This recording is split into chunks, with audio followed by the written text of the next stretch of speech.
Bonjour à tous, je suis très heureux de vous accueillir aujourd'hui sur notre webinar qui sera exclusivement dédié à un secteur très important dans le e-commerce, la logistique. Aujourd'hui, pour m'accompagner, trois acteurs et startups qui cartonnent, importantes dans ce milieu, Mium Lab, Rebel et Frugiz. Moi, je suis Guillaume Baud, je suis responsable développement chez le groupe Blondel pour le produit de logistique e-commerce Helico.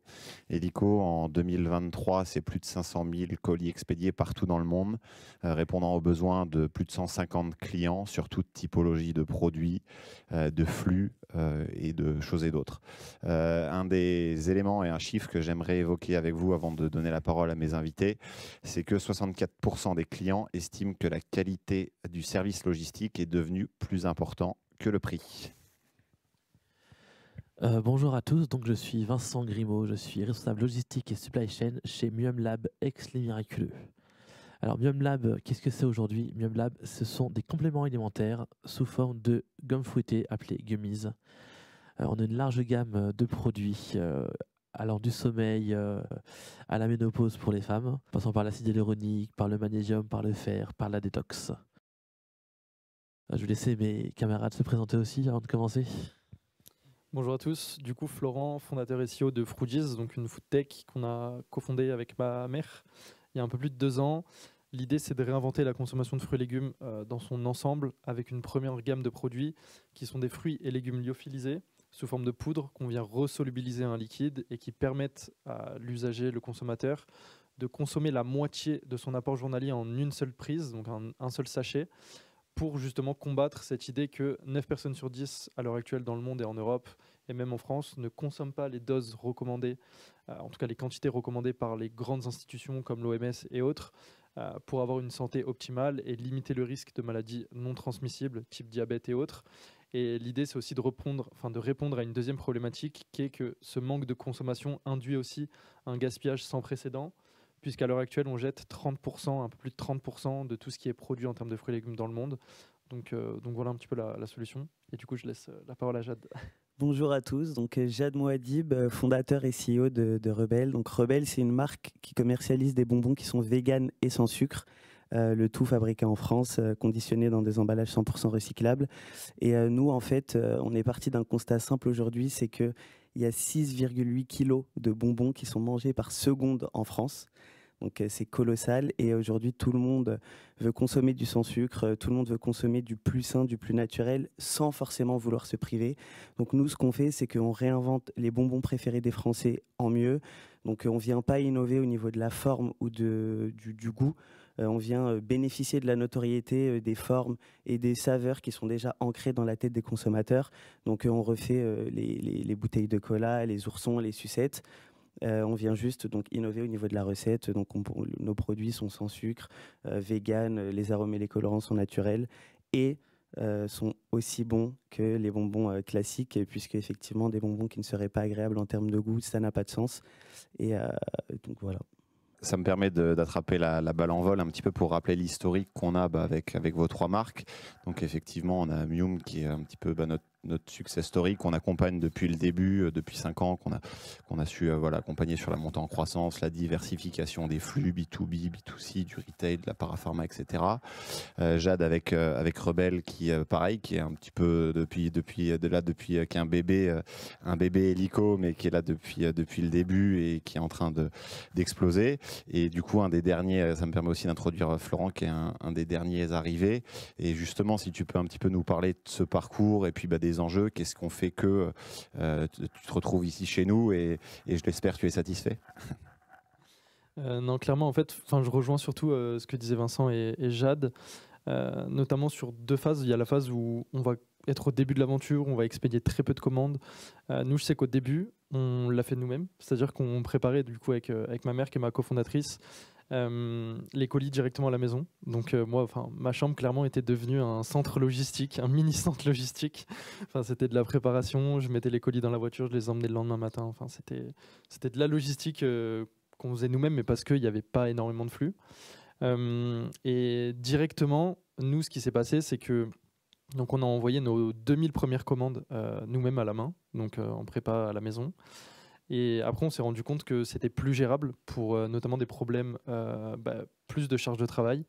Et c'est pas péjoratif, mais typiquement, un fondateur d'une boîte, au bout d'un moment, à un certain step de croissance, doit prendre la responsabilité d'externaliser sa logistique pour mettre sa valeur ailleurs, que ce soit sur du marketing, sur de la presse, sur de la présence autre part, ou même sur des sujets beaucoup plus globaux comme la supply chain. Mais typiquement, nous, on a eu cette montée en puissance avec l'aventure qui veut être mon associé en début 2023, où on s'est directement positionné avec l'idée de se dire ok, on a envoyé 2000 commandes sur l'année 2022 à la main, tout seul, c'était marrant, on a bien rigolé. Mais là, on va passer devant plus de 2 millions de personnes. C'est pas 2000 commandes qui vont devoir être faites, mais probablement plusieurs milliers, voire dizaines de milliers. Et donc, au tout départ, nous, on a pris la décision d'aller chez un logisticien. C'était un très mauvais choix à terme parce qu'on a changé 2 fois. Mais typiquement, on s'est retrouvé nous, post-QVMA, à devoir gérer 10 000 commandes. Donc c'était clairement plus possible nous, à 2 typiquement. On est parti sur un premier logisticien. Ça s'est au début très bien passé, mais à force d'avoir un flux beaucoup plus important, on s'est rendu compte qu'il y avait certaines lacunes. On a changé une première fois.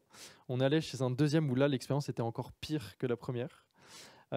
Tout en, bien évidemment, ayant cette montée en puissance, où sur l'année 2023, on a fait un peu plus de 30 000 commandes.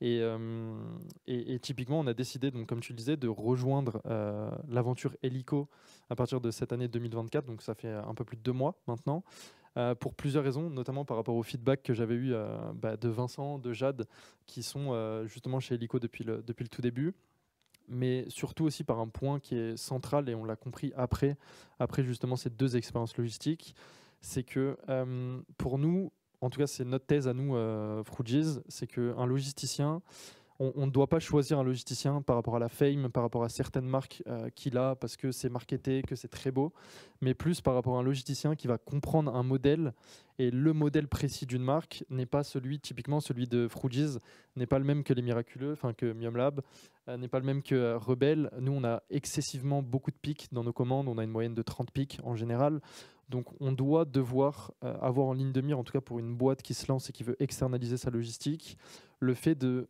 prendre un partenaire qui comprend les enjeux logistiques de la marque, mais qui va aller au-delà de juste la rigidité classique d'un modèle de logistique, et qui va essayer de comprendre et de pousser des process qui vont être adaptés à la marque et non pas généralisés pour tout type de clients qui n'ont pas les mêmes process logistiques. En tout cas, pour nous, c'est notre thèse, et c'est d'ailleurs pour ça qu'on a décidé de rejoindre Helico, pour cette flexibilité, pour cette surpersonnalisation, ce suivi, cette rentrée en profondeur du modèle logistique. Je te remercie. Ouais. Tu as évoqué à la fin la personnalisation et puis la flexibilité qui sont effectivement certaines de nos forces. Nous, l'idée, c'est que, comme tu l'as souligné, on puisse avoir un tronc commun qui soit propre un peu à une logistique globale et commune qui pourrait fonctionner pour tous les acteurs du marché. Avec notre force, effectivement, c'est de pouvoir avoir de la flexibilité et de pouvoir avoir une sorte de moule qu'on co-construit avec les différents acteurs et les différentes startups pour pouvoir répondre à tous leurs besoins. Tu as aussi à la fin évoqué la personnalisation qui est vraiment notre cheval de bataille et puis notre gamme de produits différentiels par rapport aux autres acteurs. Qu'est-ce que vous attendez justement vous d'un logisticien par rapport à ça? Quelles sont les attentes à la fois de vous, de vos clients sur cette expérience personnalisée?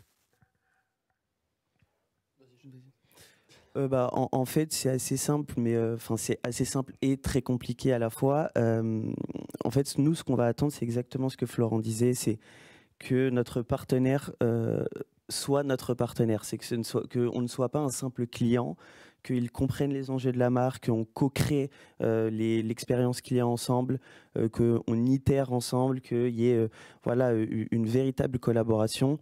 C'est vrai qu'au niveau de la personnalisation, la personnalisation, c'est extrêmement important dans le sens où c'est ça ce qui va favoriser l'expérience client, c'est ça qui va faire que ta marque va se différencier des autres marques.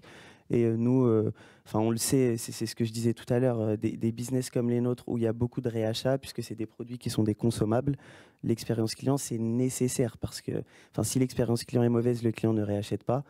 Donc, et puis la personnalisation, ce que je disais aussi tout à l'heure, l'avantage de Helico, c'est que ce sont des vrais logisticiens de métier qui comprennent les enjeux logistiques et ils sont capables de venir personnaliser des colis. Quand on fait des campagnes avec des influenceurs, ils sont capables de venir écrire des messages ou des petits flyers personnalisés, des choses que effectivement d'autres logisticiens ne font pas. Moi, je dirais même que ça va presque plus loin. Nous, l'idée et le cheval de bataille, un petit peu ce que moi je présente souvent à nos prestataires, l'idée, c'est qu'on puisse presque créer un effet waouh quoi dans le colis. C'est-à-dire, comme tu l'as dit, du papier de soie, du parfum, des petits bonbons. L'idée, c'est que le client final, quand il réceptionne son colis, qu'il y ait vraiment un effet où on a amené quelque chose qui va faire que je reçois vraiment une expérience plus que juste le produit, quoi.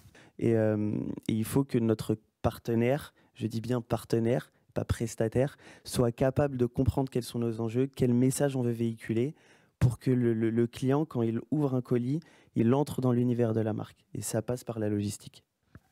Je te rejoins exactement et puis je te remercie Jade parce que c'est effectivement comme ça qu'on se présente nous, c'est-à-dire que c'est vraiment plus comme étant des partenaires que des prestataires.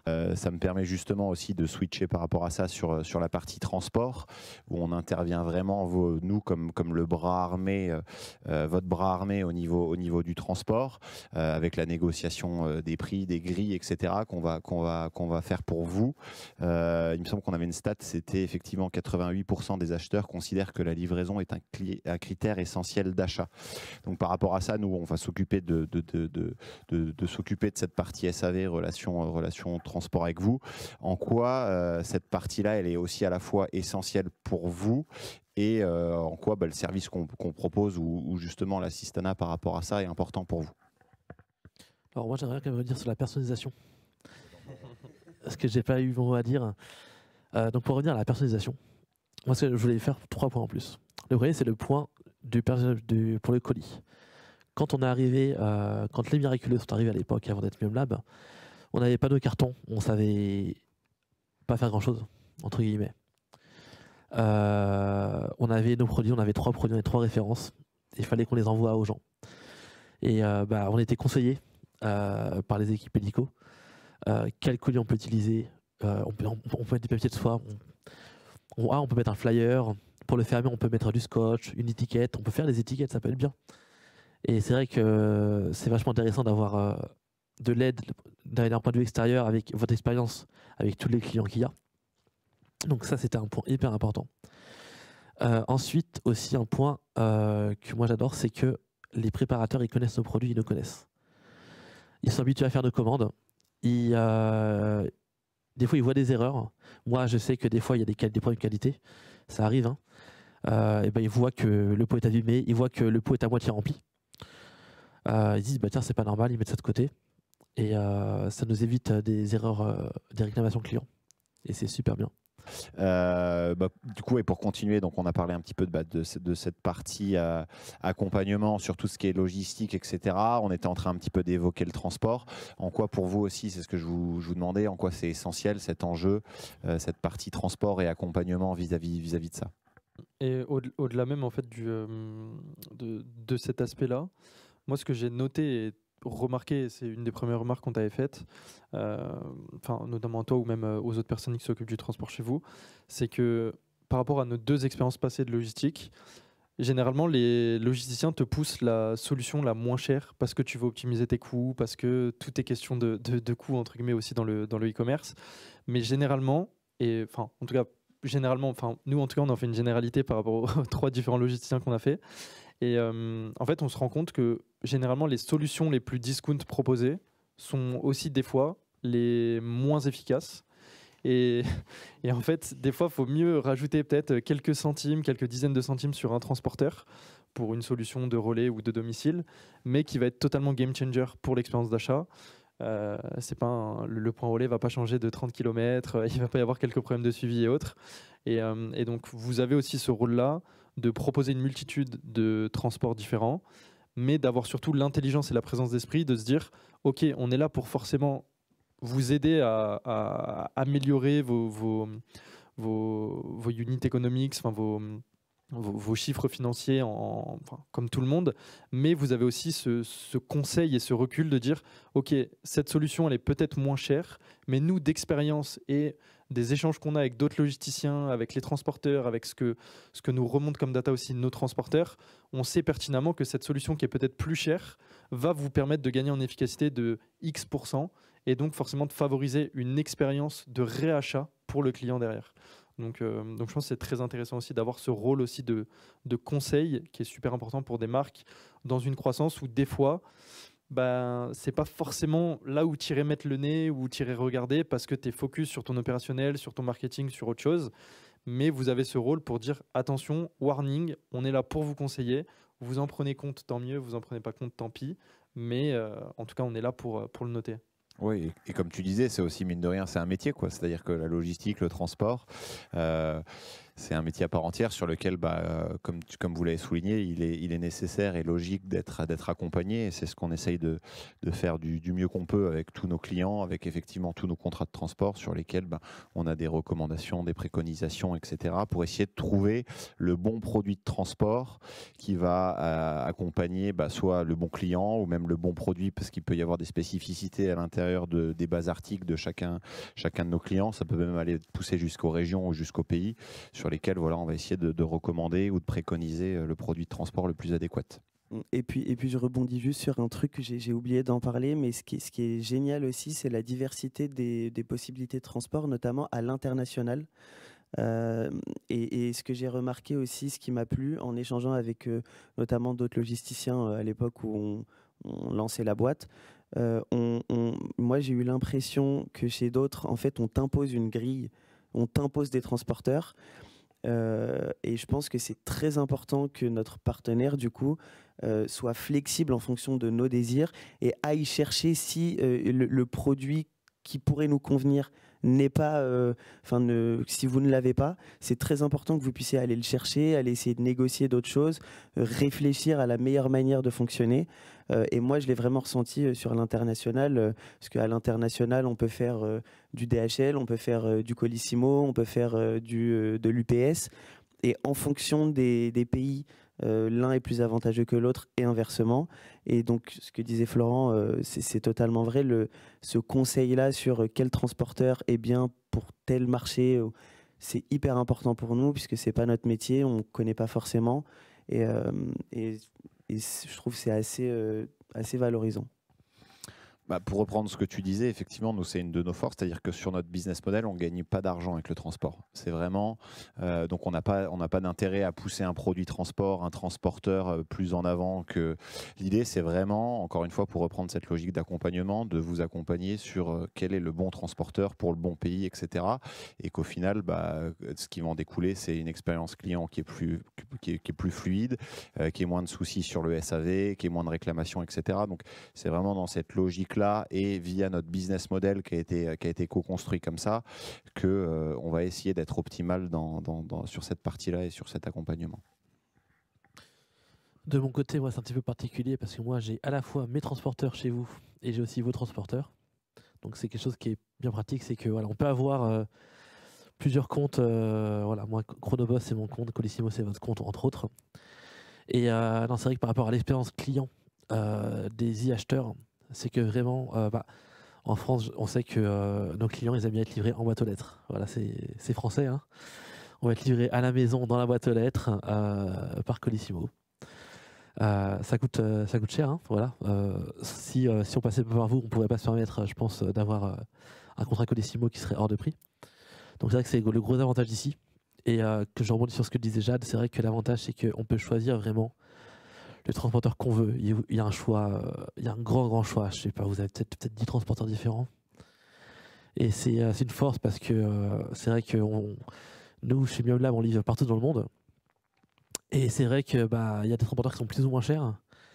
Et avoir le choix, moi je sais que dans mes règles de transport, dans mon flux logistique, les règles de transport elles sont compliquées parce qu'en fonction du poids, en fonction du pays, ça va varier. Et du coup, c'est vrai que c'est quand même bien d'avoir le choix de transporteur. Et c'est vrai que les transporteurs sont plus ou moins performants. Et pareil, d'avoir votre expérience et avoir quelqu'un qui est dédié chez vous à ça, qui des fois va nous dire attention là, en ce moment, tel transporteur il est un petit peu moins bon, vous peut-être changer pendant 2 semaines là parce qu'il se passe des choses bizarres, ça reste utile. Voilà, on est alerté en temps réel des petits problèmes qu'il peut y avoir. Parfait, je te remercie pour ton retour. C'est vrai qu'en plus, par rapport au transport, c'est marrant parce qu'on avait longuement échangé avec Florent justement à ce sujet-là avant son arrivée, parce que pour essayer de pouvoir lui montrer qu'effectivement le prix est essentiel forcément pour vos activités, mais qu'il est aussi important de se plonger à l'intérieur d'un produit de transport, de voir ce qu'il propose, les garanties. Est-ce que ça va être avec de la signature contre? Est-ce qu'on peut avoir de l'option de Predict qui va nous permettre d'informer le client final de l'arrivée de son colis, etc. pour qu'il puisse reprendre la main sur cette partie livraison qui est essentielle et qui est stratégique. Donc c'était important effectivement de le rappeler par rapport à tout ça. Il y a quelque chose moi qui me plaît beaucoup dans l'ensemble de nos échanges et que j'aimerais qu'on mette en avant, c'est, comme tu l'as évoqué Jade, c'est cette partie un petit peu mutualisation. Tu as parlé de la mutualisation à la fois des transports, mais aussi à la fois des problématiques logistiques. C'est quelque chose qu'en plus on a déjà eu la chance d'aborder un petit peu tous les trois. On se retrouve à avoir beaucoup de problématiques au final, à la fois des problématiques logistiques communes, où il y a un des acteurs qui va avoir une question qui va pouvoir être solutionnée par un autre. On a parlé du poids de l'économie d'échelle qu'il peut y avoir sur la mutualisation des transports et des volumes. Est-ce que vous pouvez aussi un petit peu évoquer ça, parce qu'au final c'est quelque chose qu'on a déjà eu l'occasion de travailler ensemble et d'évoquer? Ouais, je pense que au-delà même du fait d'être chez un logisticien, que ça se passe bien, etc., je pense qu'il y a aussi l'entente avec les différentes marques qui sont présentes, parce que en fin de compte, on livre tous un produit à un client, et donc il y a forcément des enjeux de SAV, de tout et n'importe quoi qui peuvent être évoqués.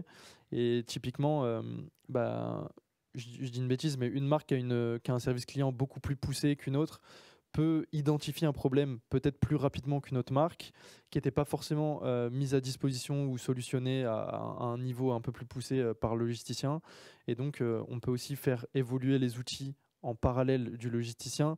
Et donc, c'est pour ça que, et je reviens encore au tout début sur la partie personnalisation dont on parlait tout à l'heure, c'est que c'est bien d'avoir une prestation de service, mais comme le disait Jade tout à l'heure, avoir un partenaire, c'est encore plus sécurisant pour la marque, parce que tu te sens vraiment accompagné, tu te sens vraiment écouté. Quand tu dis quelque chose, ça rentre pas dans une oreille et ça sort pas de l'autre. C'est vraiment pris en compte. Après, forcément, il y a des délais de développement pour telle ou telle structure, mais on est toujours dans cette phase d'amélioration en continu qui peut servir dans un besoin primaire pour une marque, mais qui va servir après pour l'ensemble des autres marques, faire évoluer le back-office. Peut-être que sur un aspect retour, on a le côté numéro, mais peut-être qu'il faudrait rajouter le côté nom et prénom pour faciliter le traitement des retours. Peut-être il y a énormément de choses comme ça qui gravitent, où nous, entre fondateurs, ou même pour Vincent qui est supply chain manager, où on en parle, on échange en dehors des temps où on ne se voit pas à l'entrepôt. Ok, qu'est-ce que tu penses de ça? Qu'est-ce que tu penses toi de ça? Qu'est-ce qu'on pourrait potentiellement mettre en place? C'est quoi vos priorités? Est-ce qu'il y a une priorité commune? Est-ce qu'on peut avancer tous ensemble dans ce sens-là? Parce que typiquement, ça nous concerne peut-être que nous trois à l'heure actuelle, mais demain, toutes les autres marques que vous avez, peut-être toutes les autres marques aussi qui vont nous rejoindre derrière, peuvent être amenées à avoir des outils que nous on a poussés, qu'on a expérimentés et dont en fait elles vont pouvoir se servir et gagner du temps et pas faire entre guillemets les petites mêmes erreurs que nous on aurait pu faire auparavant. Et puis c'est très très important et c'est très bien de pouvoir parler avec d'autres personnes qui, comme tu disais, qui ont fait le même métier. Hein. Parce que je me suis rappelé du point que je voulais dire tout à l'heure par rapport pour tout ce qui est personnalisé. C'est la plateforme Presto, la plateforme en ligne. Notre portail. Les portails, exactement. Où dès qu'on a quelque chose qu'on aimerait améliorer, des nouveautés, on en a déjà parlé il y a quelques mois, si on a le même besoin, on vous en parle. Et si on peut développer, on le développe, quoi. C'est vrai que le portail, il est adaptatif. Et il y a des options qui sont ajoutées au fur et à mesure parce que on se dit, tiens, ça pourrait être pratique pour tout le monde. Et voilà, encore une fois, je pense que si on discutait pas, l'idée viendrait pas, puis ça serait jamais ajouté, quoi. Donc c'est vrai que c'est bien de pouvoir en discuter, de pouvoir parler des problématiques. Ce qui est bien, c'est qu'on est tous à des stades assez différents, donc on peut tous s'apporter mutuellement. Je pense que, par exemple, Mium Lab, qui travaille avec vous depuis maintenant peut-être 4 ans, 5 ans, vous a vu évoluer, vous avez évolué ensemble. Donc, ça permet aussi, par exemple, moi, je sais que nous, quand on est arrivé, quelque chose qui a été vraiment excellent pour nous, c'est qu'on avait, par exemple, un souci sur les factures, sur les commandes à l'export. Et Vincent, en 2 minutes, il m'a fait un truc sur mon ordi et aujourd'hui, les factures s'impriment automatiquement. Je sais que Florent, quand il est arrivé, je l'ai aidé à prendre en main la plateforme Presto. Et c'est des trucs qui sont que positifs. Et moi, ça m'a beaucoup aidé sur plein d'aspects. C'est la chance qu'on a un petit peu, c'est-à-dire que c'est nos propres outils, comme tu parlais du portail et puis de nos différents outils. Donc on a la main dedans et dessus pour pouvoir justement les personnaliser, répondre un petit peu à vos besoins. C'est vrai que c'est souvent dans l'air du temps un petit peu de nos discussions ces derniers temps, c'est-à-dire que c'est d'améliorer un petit peu de manière commune à la fois l'expérience pour répondre à des problématiques qui sont communes, comme vous l'avez bien évoqué. On a longtemps parlé que j'ai beaucoup aimé des fondations au final de notre partenariat, des forces qu'il y avait et puis de l'accompagnement. Vous êtes forcément des startups et puis des entreprises avec des leviers de forte croissance. Quelles sont vos perspectives dans les semaines, mois et années à venir?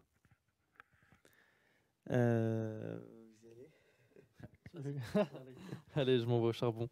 Non, nous, forcément, en termes d'expansion, le but, c'est de continuer à consolider notre croissance en France, pour la simple bonne raison qu'on a eu aussi ce vecteur de communication un petit peu inattendu que très peu de marques ont, qui a été M6 avec l'émission Qui veut être mon associé.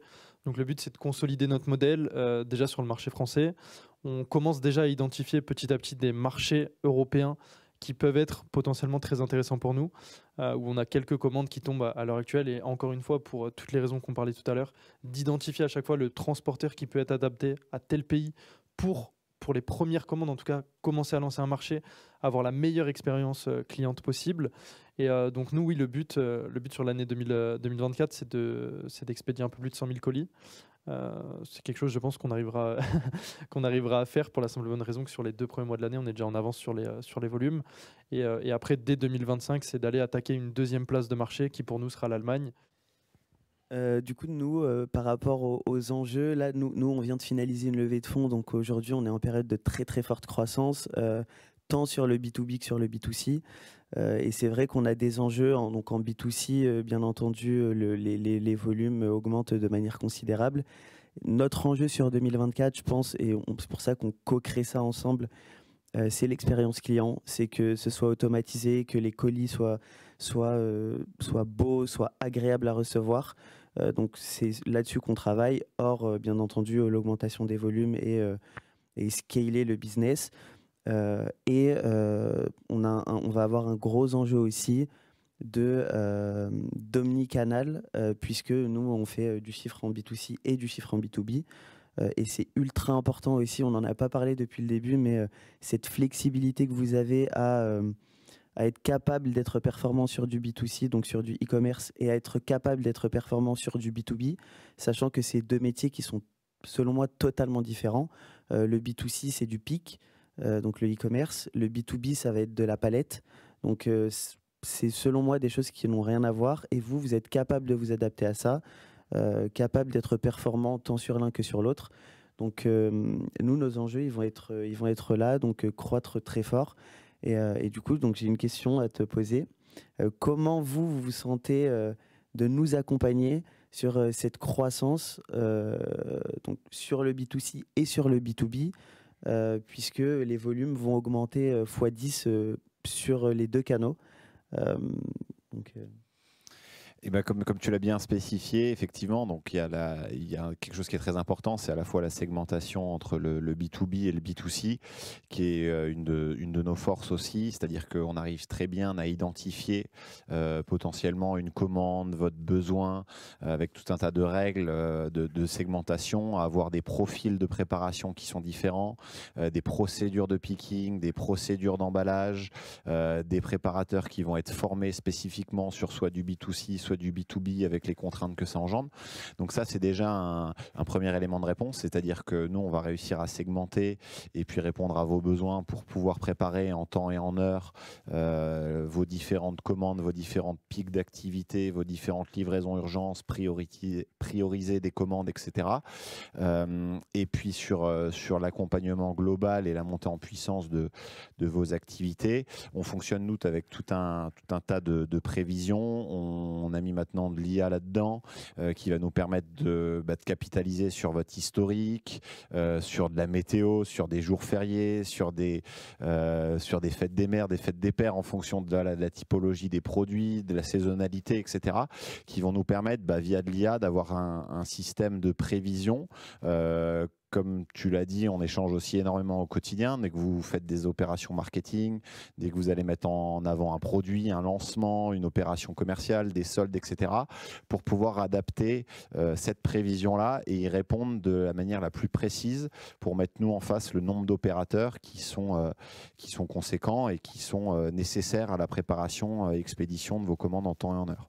Donc par rapport à ça, pour répondre et pour conclure là-dessus, on va échanger ensemble et du coup prévoir les prévisions à moyen, long terme et sur du court terme pour pouvoir répondre et vous accompagner tout au long de votre forte croissance. Ouais, c'est exactement ça, c'est que nous, en termes de B2C, on a de la commande de 2 pots comme de la commande de 20 pots. Donc ça va du simple au triple, au quadruple. Et en B2B, on fait de la pharmacie, donc on envoie un petit colis, on fait de l'export, donc on a envoyé 2 ou 3 palettes, voire 10 palettes. Donc c'est vrai que les profils des commandes sont tous différents. Et là, par rapport à ce que le début du discours, donc par rapport à l'évolution de la marque en 2024, parce que nous, donc aujourd'hui en 2024, on est leader de gummies en Suisse, on est leader de gummies à Chypre. Et donc, c'est tout un développement international, vraiment en B2B, de trouver des partenaires dans chaque pays pour revendre nos produits. Et en France, c'est d'être dans de plus en plus de pharmacies. En France, aujourd'hui, il y a à peu près 20 000 pharmacies. On doit être dans 20% des pharmacies. Donc, le but, c'est de doubler, voire tripler dans l'année. Et en B2C, c'est de faire x 2,5. Ce serait le chiffre idéal. Le chiffre dont on rêve tous, je pense, faire 2,5 sur l'année. Donc on fait tout pour y arriver, quoi. Ok, merci messieurs. Je pense qu'on a évoqué beaucoup de sujets. Je vous remercie à la fois pour la richesse de nos échanges, votre transparence vis-à-vis du partenariat qu'on s'affaisse à mettre en place tous ensemble. L'idée, c'est pour résumer un petit peu, c'est de co-construire des relations qui sont à la fois saines, basées sur vos besoins, pour pouvoir à la fois, comme tu disais Vincent, que ce soit sur tout l'ensemble de la chaîne logistique, d'avoir des acteurs qui connaissent vos produits, qui sont spécifiques à vos problématiques, dans une logique de pouvoir répondre en temps et en heure à tous ces besoins. Et pour finir et ouvrir là-dessus, c'est d'évoquer, comme on l'a dit, cette partie mutualisation, à la fois sur le transport et puis les problématiques que vous rencontrez, qu'on rencontre au quotidien, et sur lesquelles maintenant différents acteurs peuvent venir nous aider à soit répondre à une problématique commune, soit vous-même, on en avait parlé lors de nos différents échanges et une des premières fois qu'on s'était rencontrés tous ensemble, Vincent qui, attention, les best use, ce qu'il faut éviter, etc. Donc voilà, en tout cas, j'invite les différents acteurs e-commerçants à potentiellement nous rejoindre justement pour participer à l'aventure et continuer à développer ce cercle vertueux. Moi, je veux terminer sur longue vie à Illico. Un long partenariat, encore des belles années devant nous. Du chiffre, de la commande, voilà. J'ai vu une stat, j'ai vu sur le portail Prestolosco, on a envoyé 300 000 commandes avec vous.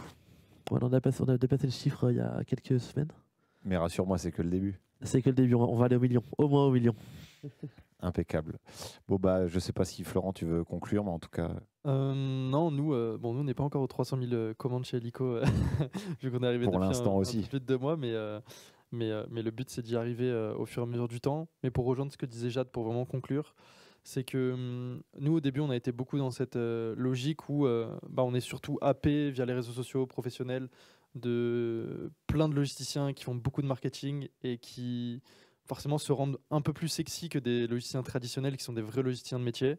Et donc forcément, on a tendance, en tant que petite marque au début, avec très peu de compréhension de ce domaine-là, de se dire ok, je vais aller chez eux parce qu'on voit telle marque qui est. Mais en fait, on se rend compte aussi à terme que, comme le disait Jade, l'expérience cliente, elle est fondamentale dans une stratégie de marque. Et c'est forcément beaucoup plus facile et beaucoup plus périn aussi, et même en termes de sérénité pour une équipe dirigeante ou même pour les équipes au sein d'une entreprise, de savoir que l'entreprise dans laquelle ils évoluent évolue aussi, fait évoluer ses produits, permet aux clients de soit découvrir de nouvelles gammes, soit de continuer à découvrir de nouvelles saveurs et continuer finalement nous on appelle ça une sorte de mini style de vie parce que nous on vend des fruits et légumes sous une différente forme, mais en fait amener ce côté-là où les produits évoluent au même titre que l'être humain en face qui achète les produits évolue.